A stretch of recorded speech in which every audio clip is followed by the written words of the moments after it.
What happens when a Hollywood legend meets a daytime host who refuses to show respect? On live television, in front of millions, Joy Behar pushed Harrison Ford to the breaking point, mocking his age, questioning his talent, and ridiculing his career, until he finally stood up, defended himself with dignity, and walked away, leaving the entire studio stunned. You've never seen Harrison Ford like this before. Calm, collected, and then devastating. Joy Behar thought she could humiliate him on her turf, but the legend reminded everyone why he's still Indiana Jones at heart. This is the story of the day Hollywood met its match and won. The studio lights blazed as the morning taping of The View began. Fans in the audience clutched their phones, hoping to catch a glimpse of the man who defined an era of cinema, Harrison Ford.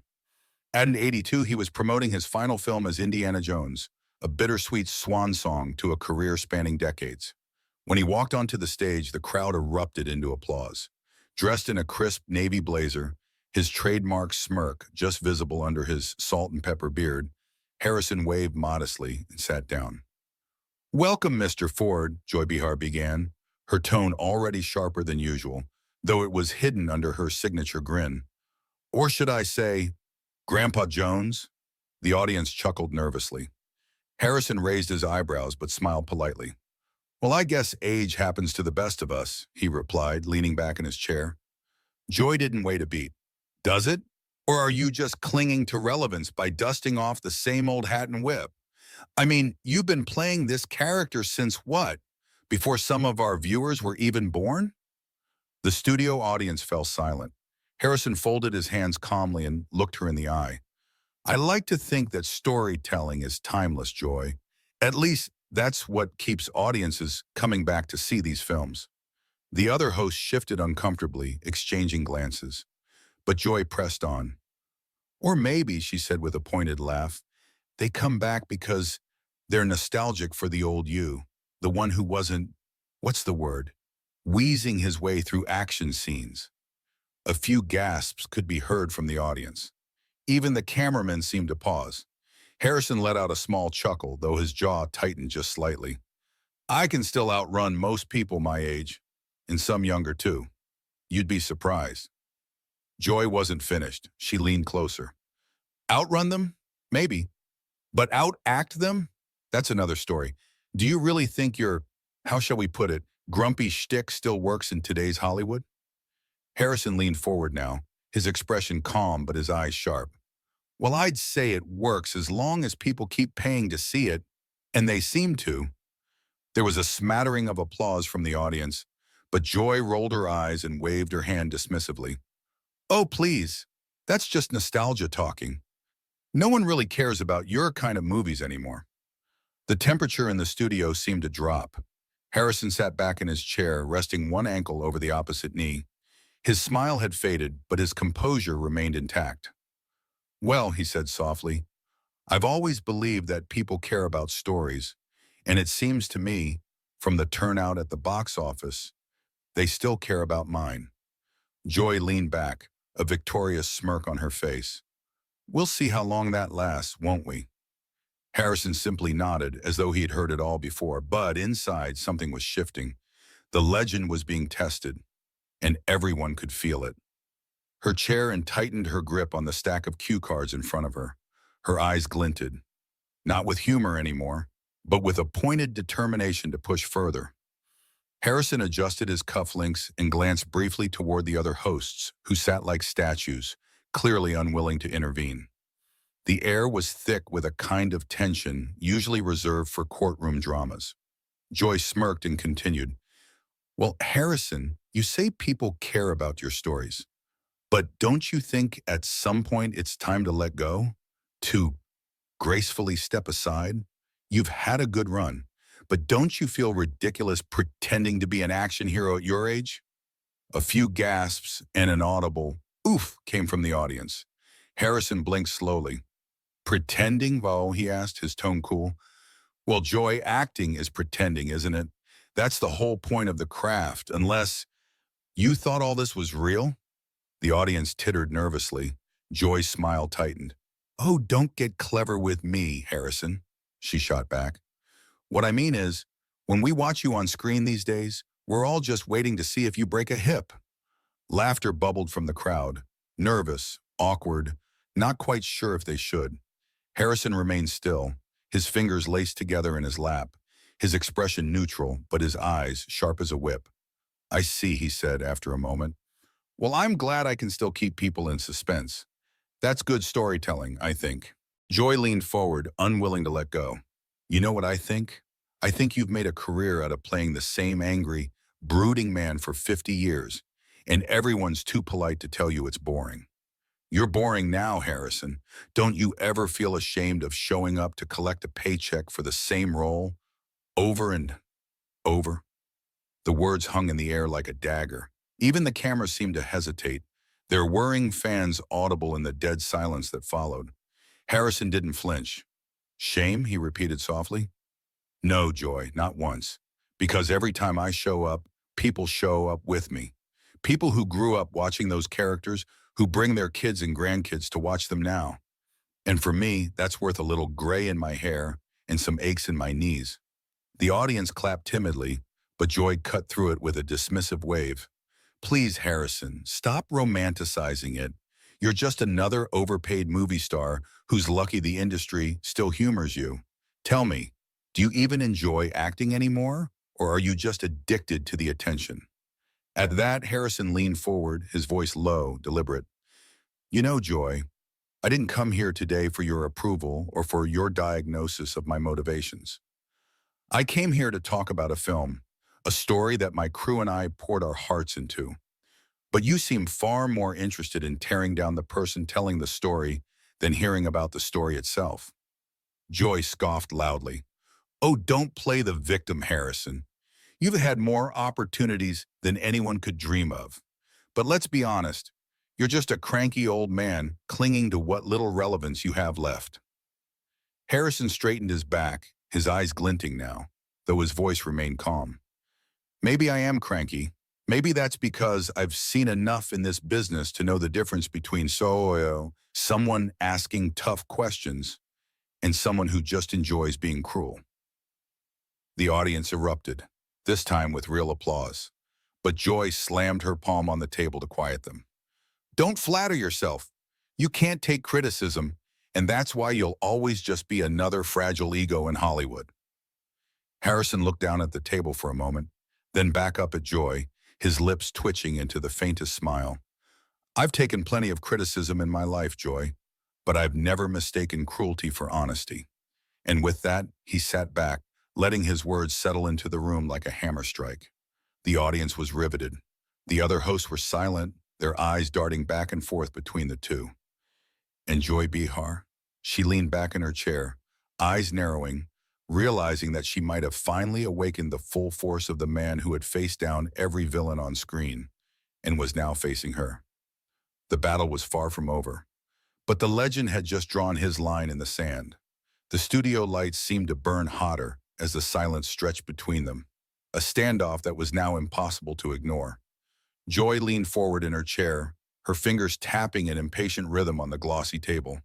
Harrison remained upright and composed, though a faint tension in his jaw betrayed his restraint. Well, Joy finally said, her voice laced with derision, you always were good at pretending to be unbothered. That must come in handy, huh? Playing stoic heroes while secretly terrified everyone will figure out you're just another old man coasting on his name. The words sliced through the air like shards of glass. Several audience members gasped audibly. Even the producers in the control booth exchanged worried looks.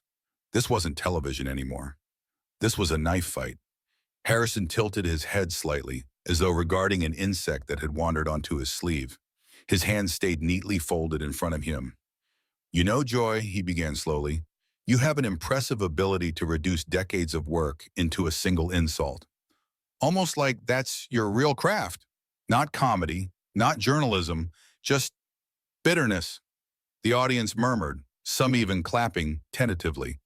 Joy's cheeks flushed, but her smirk deepened. Oh, that's rich, she spat. Bitterness? No, Harrison. It's honesty. You're just not used to someone telling you the truth to your face. You've been pampered for so long you wouldn't recognize honesty if it punched you in the gut. He arched an eyebrow. I've been punched plenty of times, Joy. On screen, off screen. This doesn't even tickle. The audience chuckled, but Joy refused to let the moment slip away. You're not untouchable, she pressed, her voice rising slightly. You walk in here with your little smirk and your half whisper and you think you can charm your way out of everything. But here's the thing, you're not charming anymore. You're just sad. That word, sad, seemed to hang in the air longer than the rest. Harrison blinked once, then leaned forward ever so slightly. His voice remained low, measured, yet carried the weight of a storm waiting to break. Sad, isn't it? He said. Well, let me tell you what I find sad, Joy. Sad is sitting here every morning, sneering at people you've never met, mocking the very things that others work their entire lives to build, just so you can feel a little taller in your chair. He gestured around the table.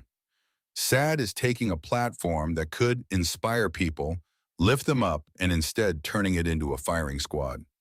The other hosts, Whoopi, Sunny, and Sarah, sat frozen, wide-eyed, looking anywhere but at Joy. But Joy doubled down, slamming her palm on the table. Oh, don't you dare lecture me, Harrison Ford. You think you're some kind of saint because you memorized a few lines and swung a whip around? Give me a break. You don't build anything. You don't help anyone. You just play pretend and collect checks while the rest of us do the real work. For the first time, Harrison's composure cracked. Just slightly. He exhaled, straightened, and pushed his chair back with a soft scrape against the floor. When he stood, the entire studio seemed to shrink under his presence. You're right, he said quietly. I do play pretend. But those stories, the ones you mock, they've given people hope. They've given kids heroes to look up to. They've brought families together in theaters for generations. That matters. His eyes locked on hers, unflinching. You want to talk about building something? I've built characters and worlds that have lived far longer than your insults ever will. And unlike you, I don't tear people down to feel tall. That's not work, Joy. That's just cruelty masquerading as wit. A ripple of applause broke out in the audience, this time louder, more confident. Joy's face darkened. Oh, sit down, Harrison, she snapped. You're being dramatic. But he didn't. He took one deliberate step toward her side of the table. Dramatic, he repeated, his voice still quiet but deadly sharp. You haven't seen dramatic yet, but keep going. I've got plenty more to say. And with that, the air in the studio thickened to the point of suffocation. Joy, perhaps realizing she had finally pushed too far, sat back slightly, though her eyes still burned with defiance. Harrison placed both hands flat on the table, leaning down just enough to bring himself to her level. You've spent this entire interview trying to humiliate me, to chip away at me, as though it would make you look strong. But all it's done is show everyone here how small you really are. He straightened and adjusted his jacket. I won't be part of your circus any longer. And with that, he turned his back to her and began to walk toward the exit. The studio audience erupted, some in applause, some in shocked silence. Joy called after him, her voice shrill now, but her words barely audible over the noise. And Harrison Ford kept walking, his dignity intact, leaving a stunned studio and a battered Joy Behar in his wake. The studio door loomed closer with each of Harrison's steady steps, his silhouette outlined by the blinding stage lights as he walked away from the chaos behind him. Each footfall seemed to echo louder than the last, punctuating the stunned silence left in his wake. Joy sat rigidly in her chair, her fingers gripping the edge of the table so tightly her knuckles turned white. For a few seconds she said nothing, just stared at the back of the man who had dismantled her, word by word, in front of millions. But then, as if realizing she was losing control of her stage, Joy shot to her feet. That's right, Harrison, she barked, her voice cracking over the sound of murmuring audience members and shuffling producers. Walk away like you've walked away from everything else. That's what you do, isn't it? You run when someone finally has the guts to call you out.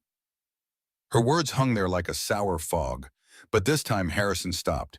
He didn't turn around at first. Instead, he placed a hand lightly on the frame of the exit door, pausing, his back still to her. Slowly, deliberately, He turned, the studio lights catching the sharp edge of his expression. And when he spoke, his voice was calm, but it cut like steel. "You really don't get it, do you, Bito?" he said softly. Joy blinked, thrown by his tone, no longer angry, but almost disappointed. "You think this is about me running?" Harrison continued, his words carrying over the silent audience. "No, Joy. This is about me knowing when to stop playing a rigged game." He stepped forward, back toward the table, just a few paces, and fixed her with that famous stare, the one that had frozen stormtroopers and Nazis alike. "You've spent your whole career convincing yourself that cruelty is strength, that sarcasm is wit, that humiliation makes for good television. And maybe for a while people bought it. Maybe you even believed it." He glanced around the room, at the other hosts, at the crew, at the audience, and then back to her. "But all it's really done is leave you sitting in that chair every morning, tearing down people who built something while you just sit here and sneer at them." Joy opened her mouth to reply, but no words came out. "I've spent 50 years showing up, doing the work, bringing stories to life, giving people something to feel, whether it was way biyogi or adventure or courage when they needed it. And sure, not everyone liked me. Not every movie was perfect. But I showed up." His voice dropped even lower, quieter but sharper. "And all you've shown today is how ugly it looks when someone stops pretending to be decent." The studio was dead silent now. Even the cameras stopped moving, as if afraid to disrupt the moment. Joy folded her arms, forcing a scoff through the tension. "You done with your speech, movie star?" A faint, humorless smile tugged at the corner of Harrison's mouth. "Yeah," he said, "I'm done here. But you, Joy, you've still got to sit in that chair tomorrow. And the next day, and the day after that, you've still got to wake up and look in the mirror and pretend that what you're doing means something." He straightened, adjusted his jacket, and finally turned to leave. "I hope someday you figure out what it feels like to actually create something, instead of just trying to destroy it. But until then," he let the words hang there, then gave a small shake of his head. "I've got nothing left to say to you." And with that, he strode toward the exit, slow, deliberate, unshaken, while the audience began to murmur and clap, some standing as he passed by. One of the producers scrambled to intercept him at the door, whispering frantically, but Harrison simply raised a hand and kept walking. The door swung open and shut behind him with a soft but final click. Joy stood alone now, her face a patchwork of anger and something she couldn't quite hide: shame. The remaining hosts exchanged awkward glances, no one daring to speak first. The audience sat in stunned silence, a few people capturing the aftermath on their phones. After what felt like an eternity, Joy sank slowly back into her chair, her gaze fixed on the empty space where Harrison had stood. In the control booth, someone finally had the sense to cut to commercial. But it was too late. The damage was done. The clip would be replayed on news shows, analyzed by commentators, and dissected on social media for weeks to come. Some would call it the day Harrison Ford ended Joy Behar. Others would say it was just another example of how toxic daytime television had become. But everyone agreed on one thing. That day, the man they called Indiana Jones walked out of the view with more dignity than the entire panel combined, and Joy Behar was left with nothing but the sound of the door closing and the weight of her own words echoing back at her. What did you think of this unforgettable showdown? Was Harrison Ford right to stand his ground and walk away? Or should he have stayed and endured the attacks? Let us know your thoughts in the comments below. And if you enjoyed this story, don't forget to like, subscribe, and hit that notification bell so you never miss another behind-the-scenes drama. Thanks for watching Echo Stories, where the real stories behind the headlines come alive.